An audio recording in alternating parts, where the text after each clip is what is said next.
Protektor umano ng isabong sa Negros Occidental ang isang police major ayon sa DILG. 30 ang dinakip sa raid. Nakatutok si June Veneracion.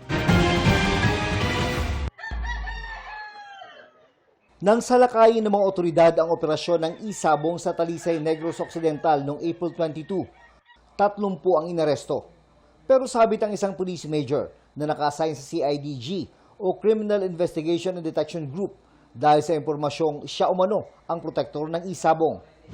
Kinilala ni Interior and Local Government Secretary John Vic Rimulya ang opisyal na si Police Major Edgar Tonico. Yung Police Major na protector at yung alias Don Robert ay mga tao ni Atongang. Ang pangalan ng police ay si Police Major Edgar Tonico. Nagsasagawa na ng investigasyon at case build-up sa nahuling opisyal na naging provincial officer na rin ng CIDG sa Negros Island Region. Siya po ay relieved na po sa previous assignment. Dinala na po siya sa headquarters for investigation. Inaalam din ng CIDG kung may kinalaman ng negosyanteng si Atong Ang sa isabong operation sa Negros Occidental at ang mas naon ng raid sa Tondo, Maynila noong nakarang buwan.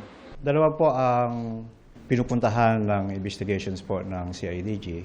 Yung possible link nga po ni Atong Ang sa nasabing operations at yung pong link naman ng nasabing police major kay Atong Ang bilang operator po niya sa nasabing isabong.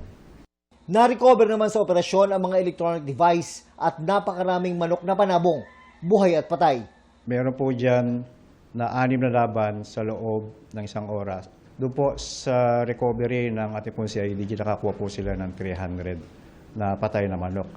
Wala pang pahayag ang mga nahuli sa operasyon sa Negros Occidental.